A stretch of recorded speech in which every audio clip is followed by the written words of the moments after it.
신부가 도망친 그날 밤 누가 첫 번째로 방아쇠를 당겼을까요? 신부의 한 줄 메시지였을까요? 아니면 약정이라는 도장 찍힌 종이였을까요? 이지혁은 스스로도 이해가 안 되는 표정으로 웃었는데요. 울면 무너질 것 같아서 억지로 입꼬리를 올렸다고 했습니다. 결혼식장에 남은 건 꽃 냄새와 수치뿐이었고 미안해요. 나 그 사람한테 가요. 라고 말하고 사라진 정보와의 흔적은 하나도 남지 않았습니다.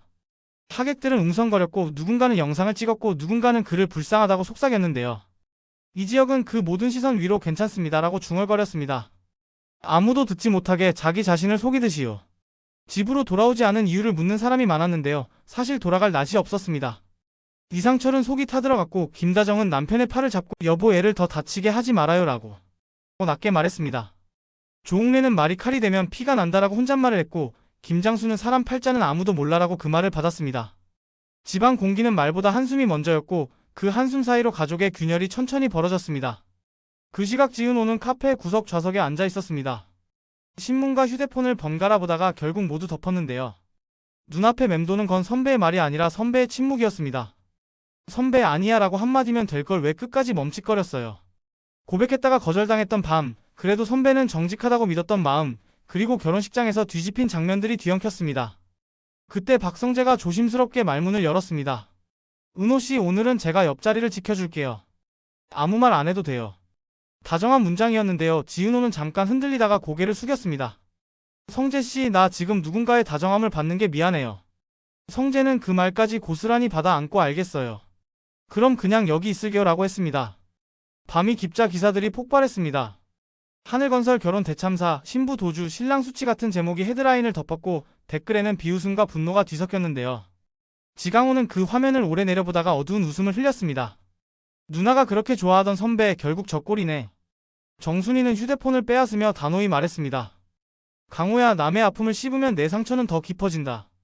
지강호는 눈길을 피하며 난 사실만 말한 거예요 라고 버텼지만 목소리 끝이 흔들렸습니다.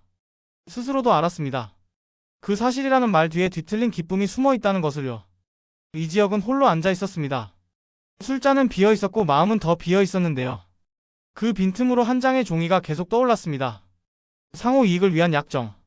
하늘건설과 얽힌 문구 흐릿하지만 분명한 도장, 익명으로 받은 사본의 날짜. 그는 낮게 중얼거렸습니다. 내가 스스로 선택했다고 믿었는데 누군가가 등을 떠밀었네. 어느 순간 통화기록 맨 위에 박성재의 이름이 보였고 성재가 건넨 봉투에 감초까지 되살아났습니다. 성재야, 넌 내 친구지 그렇지? 불쑥 치고 들어오는 의심을 그는 손등으로 흘러내리듯 밀어냈습니다. 우선 손부터 잡자. 그 손이 누구든. 다음날 아침 박진석은 아들 박성재를 불렀습니다. 성재야, 위기는 기회다. 지역은 끝났고 너는 시작해야지. 성재는 미간을 좁혔습니다. 아버지, 사람 마음은 계산서가 아니에요. 고성이가 부드럽게 웃었습니다. 계산이 아니라 방향이지. 흔들릴 때 손 내미는 사람이 결국 그 마음의 방향이 돼. 성재는 대답 대신 침묵을 택했습니다. 지은호에게 다가가는 손이 자신의 마음을 위한 것인지 아버지의 기획을 위한 것인지 분간이 안 되었기 때문이었습니다. 그날 오후 박영란은 강가에서 캔버스를 펴고 붓을 들었습니다. 물빛이 바람에 미세하게 흔들리자 영란은 그 흔들림을 따라가듯 선을 겹쳐 그렸는데요. 곁에서 묵묵히 서 있던 이지환이 말했습니다. 흔들릴 땐 저는 일단 서 있어요. 도망치면 더 흔들리더라고요. 영란은 그 말에 미소를 지었습니다. 그래서 오늘은 같이 서 있어줘요. 금지된 선이 바람에 스치듯 옅게 흔들렸고 두 사람은 그 선을 넘지 않으려 애썼습니다. 넘지 않으려 애쓰는 마음이 이상하게 더 가까워지게 만들었고요. 한편 이지혁은 정보아에게 보냈던 마지막 메시지를 열어보았습니다. 답장은 돌아오지 않았고 읽음 표시도 없었습니다. 정보아, 네가 말한 그 사람은 누구였을까? 그는 그 문장의 여러 얼굴을 겹쳐보다가 결국 휴대폰을 뒤집고 자리에서 일어났습니다. 확인부터 하자. 약정의 출처, 날짜, 서명, 참여자. 첫 번째로 향한 곳은 오래 알고 지낸 하청업체 사장 현수였습니다.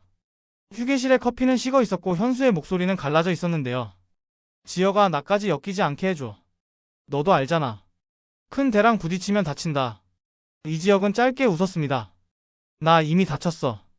더 다칠 게 없어서 묻는 거야. 현수는 한숨을 쉬었습니다. 하늘건설 쪽에서 너 결혼 소문 돌던데 몇 군데에 앞으로 일 막히지 않게 도와주겠다는 말이 돌았지. 누가 흘렸는지는 몰라.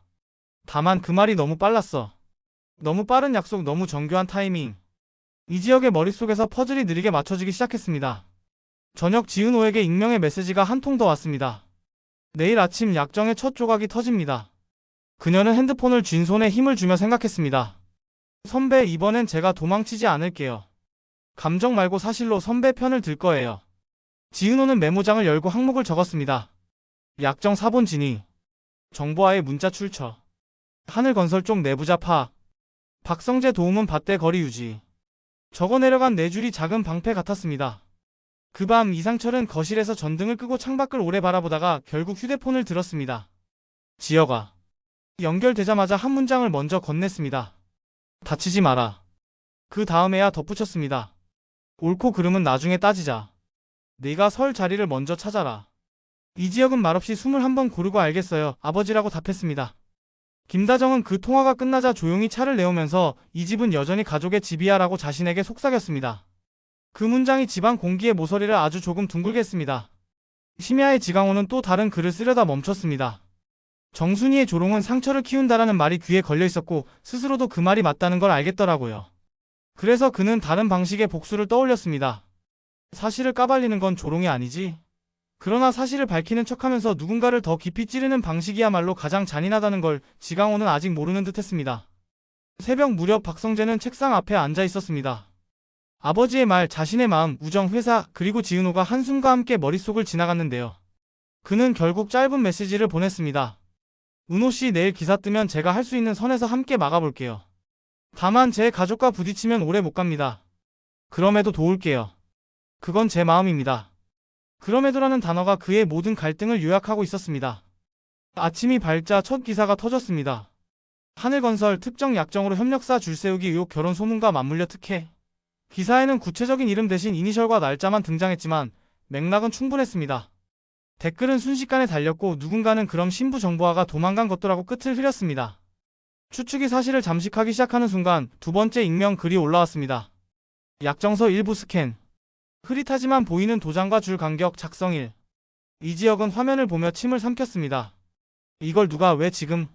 머릿속에 가장 먼저 떠오른 이름을 지워버리고 그는 전화를 돌렸습니다. 성재야, 나 좀 만나자. 성재는 짧게 대답했습니다. 응. 나도 할 말 있어. 둘은 오래 앉아있던 카페에서 마주 앉았습니다. 말없이 1분을 넘겼고 결국 성재가 먼저 입을 열었습니다. 지혁아, 널 구하고 싶다. 근데 우리 집이 상대야. 지혁은 건조하게 웃었습니다. 알아. 그래서 묻는다. 내가 준 봉투 넌 어디서 받았지? 성재는 솔직하게 대답했습니다. 우리 회사로 들어온 걸 내가 베껴서 너한테 줬어. 너 혼자 다 뒤집었으면 안 된다고 생각했어. 지혁은 고개를 끄덕였습니다. 고맙다. 근데 이 싸움은 너도 다칠 수 있어. 성재가 미소를 지었습니다. 그럼에도 라는 말 알지? 그 대화를 마치고 나오는 길 지은호에게서 메시지가 왔습니다. 선배, 기사 2탄이 준비된대요. 출처는 아직 몰라요. 저는 사실을 찾아볼게요. 감정 말고요. 이지혁은 짧게 답했습니다. 고맙다. 난 약정의 바깥에 서 있던 손을 찾을게. 그날 저녁 정보화의 이름이 처음으로 기사 본문에 등장했습니다. 실명은 아니었지만 하늘건설 외동딸이라는 단어가 정확히 박혔고 인간적 사유로 결혼은 파기라는 짧은 문장이 덧붙었습니다. 인간적 사유, 모든 걸 덮어버릴 수 있는, 그리고 아무것도 설명하지 않는 말. 이지혁은 그 말을 오래 바라보다가 중얼거렸습니다. 인간적 사유라 그런 비인간적인 계산은 누가 했을까? 밤이 깊어질 즈음 박영란은 작업실에서 한 장의 드로잉을 완성했습니다. 유리 같은 물빛 위에 서로 등을 맞댄 두 사람, 멀찍이 떨어져 서 있는 세 번째 그림자. 영란은 그 그림을 조용히 말리며 이지환에게 물었습니다. 제목을 뭐라고 하면 좋을까요? 이지환이 답했습니다. 흔들리는 건 물빛인지 마음인지. 영란은 그 문장을 제목으로 적었습니다. 그리고 마지막 이지혁의 휴대폰이 울렸습니다. 비공개 통화. 수화기 너머로 낮고 차분한 목소리가 들렸습니다.